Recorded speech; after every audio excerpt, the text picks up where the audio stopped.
Hey guys, welcome to Mayank talk. तो experiment series के और एक एपिसोड में आप सभी का स्वागत है। मैंने इस सीरीज के पहले एपिसोड में भी बोला था कि इस सीरीज में हर एक आईपीएल टीम का रिव्यू किया जाएगा। तो आज के एपिसोड में मैं आरसीबी का टीम रिव्यू करने वाला हूं। तो चलिए आरसीबी का टीम रिव्यू शुरू करते हैं। आरसीबी का टीम रिव्यू शुरू करने से पहले उनके स्क्वाड में नजर डालेंगे और मैंने आरसीबी के फुल स्क्वाड को 4 हिस्सों में बांट दिया है ताकि आप लोगों को आसानी हो समझने में और प्लेइंग 11 बनाने में भी आसानी हो। तो सबसे पहले आरसीबी के बैटर्स पे नजर डालेंगे। तो आरसीबी के बैटर्स के ऑप्शन में है विराट कोहली, रजत पाटीदार, देवदत्त पडिक्कल, स्वास्तिक सिकारा। तो अभी हम आरसीबी के विकेट कीपर्स के ऑप्शन में नजर डालेंगे। तो आरसीबी के विकेट कीपर्स के ऑप्शन में है जितेश शर्मा, फिल सॉल्ट। तो अभी हम आरसीबी के ऑलराउंडर्स पे नजर डालेंगे।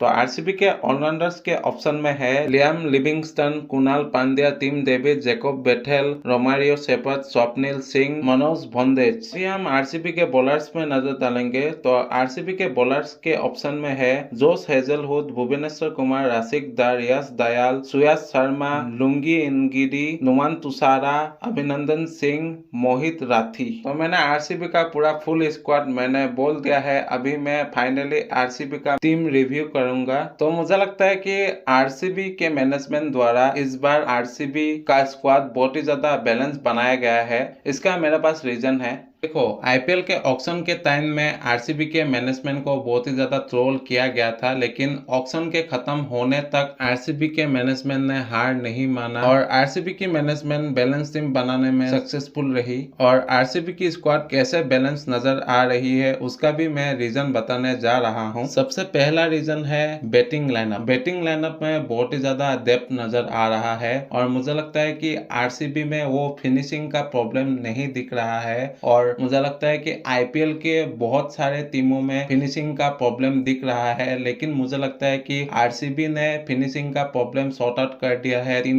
डेविड को खरीद के। और आरसीबी लास्ट सीजन में मिडिल ऑर्डर में भी थोड़ा बहुत प्रॉब्लम सफर कर रही थी, लेकिन मुझे लगता है कि अभी आरसीबी का मिडिल ऑर्डर का प्रॉब्लम सॉर्ट आउट हो सकता है, क्योंकि आरसीबी के मिडिल ऑर्डर में जितेश शर्मा दिख रहे हैं, रजत पाटीदार भी दिख रहे हैं, कुणाल पांड्या भी दिख रहे हैं। तो मुझे लगता है कि आरसीबी का मिडिल ऑर्डर बहुत ही ज्यादा स्ट्रॉन्ग बन चुका है अगर मैं कंपेयर करूँ लास्ट सीजन से। और अभी मैं आरसीबी के बॉलिंग लाइनअप के ऊपर आऊंगा और मुझे लगता है कि आरसीबी ने इस बार बहुत ही ज्यादा अच्छा बॉलिंग लाइनअप बना लिया है। आरसीबी का हर सीजन बॉलिंग में प्रॉब्लम होता है, लेकिन इस बार बॉलिंग लाइनअप में कुछ भी प्रॉब्लम नहीं होने वाला है, क्योंकि इस बार आरसीबी के बॉलिंग लाइनअप में बहुत ही ज्यादा अच्छे बॉलर्स मौजूद है, जैसे जोश हेजलवुड, भुवनेश्वर कुमार, नुमान तुषारा। इनका आईपीएल में बहुत ही ज्यादा अच्छा परफॉर्मेंस रहा है। तो मुझे लगता है कि इन बॉलर्स का एक्सपीरियंस आरसीबी को ट्रॉफी जीतने में बहुत ही ज्यादा मदद आ सकता है। और आरसीबी के स्पिन डिपार्टमेंट में भी डिसेंट ऑप्शन अवेलेबल है, स्वप्निल सिंह, सुयश शर्मा, कुणाल पांड्या जैसे ऑप्शन। और अगर आरसीबी की वीकनेस की बात करूँ तो मुझे लगता है कि आरसीबी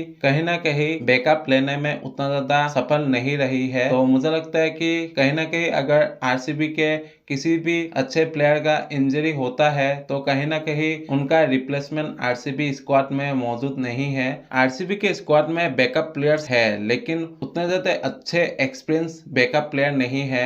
तो मुझे लगता है कि इसी में आरसीबी कहीं ना कहीं थोड़ा बहुत पीछे नजर आ रही है। अगर आपको ये लग रहा है कि मैं आरसीबी के स्पिन डिपार्टमेंट को क्यों क्रिटिसाइज नहीं कर रहा हूँ, देखो, आईपीएल के ज्यादातर वेन्यू में पेसर्स का एडवांटेज मौजूद रहता है। अगर मैं स्पिनर से कंपेयर करूँ तो मुझे लगता है कि कहीं ना कहीं आरसीबी ने अच्छे ऑप्शंस को ला के कहीं ना कहीं वो एडवांटेज अपने नाम कर लिया है। और जहां तक बात रही जिस स्टेडियम में स्पिनर्स का एडवांटेज रहेगा, तो कहीं ना कहीं मुझे लगता है कि आरसीबी उस चीज से ओवरकम कर सकती है, क्योंकि उनके पास भी उस तरीके के स्पिनर है जो शायद आरसीबी के लिए अच्छा परफॉर्म करके दे सकते हैं। तो अभी मैं आरसीबी को आउट ऑफ 10 में से एक फेयर रेटिंग प्रोवाइड करने का ट्राई करूंगा। तो मुझे लगता है कि आरसीबी को इस स्क्वाड के हिसाब से 9 आउट ऑफ 10 सबसे डिजर्विंग रेटिंग है आरसीबी के लिए। देखो, आरसीबी को आउट ऑफ 10 9 क्यों दिया ये भी बताता हूँ और आरसीबी का 1 पॉइंट क्यों काटा ये भी बताता हूँ। देखो, आरसीबी को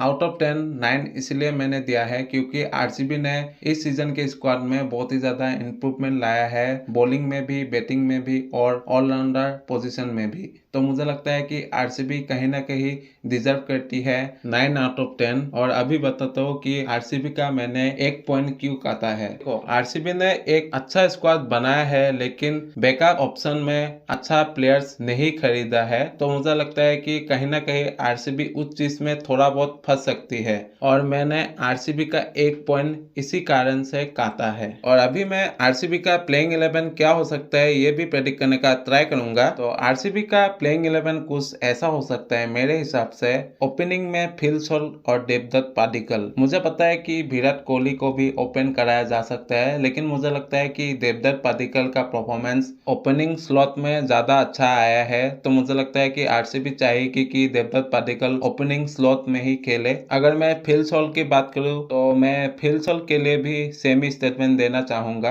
क्योंकि उन्होंने जब कोलकाता के लिए खेला था तो उन्होंने बहुत ही ज्यादा अच्छा परफॉर्मेंस किया था, अच्छा स्ट्राइक रेट के साथ। तो आरसीबी फिल सॉल्ट को भी ओपनिंग स्लॉट से हटाना नहीं चाहेगी। और 3 नंबर पे विराट कोहली का ऑप्शन सबसे बेस्ट है क्योंकि उस पोजीशन में विराट का परफॉर्मेंस अच्छा आया है और ओपनिंग पोजीशन में भी उनका परफॉर्मेंस अच्छा आया है।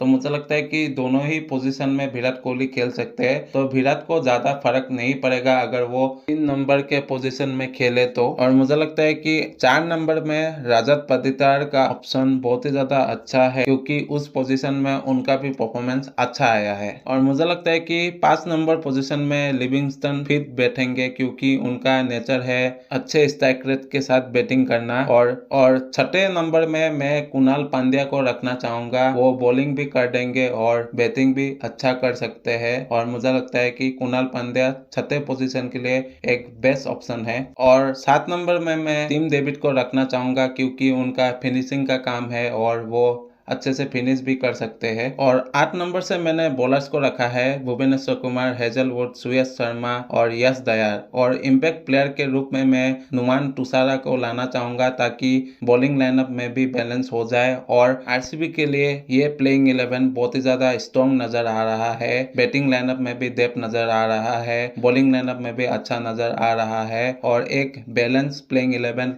लग रहा है। आपके हिसाब से प्लेइंग 11 क्या हो सकता है कमेंट्स में बताना। और आरसीबी को 10 में कितना रेटिंग देना चाहोगे वो भी कमेंट में बताना। तो आज के लिए इतने इसी तरह का अपडेट, एनालिटिक और प्रेडिक्शन के लिए मयंक टॉस के साथ बने रहे। अगर अच्छा लगता है लाइक कीजिए, सब्सक्राइब कीजिए, बेल आइकन को दबाइए। मिलता हूँ किसी नए वीडियो में किसी नए टॉपिक के साथ।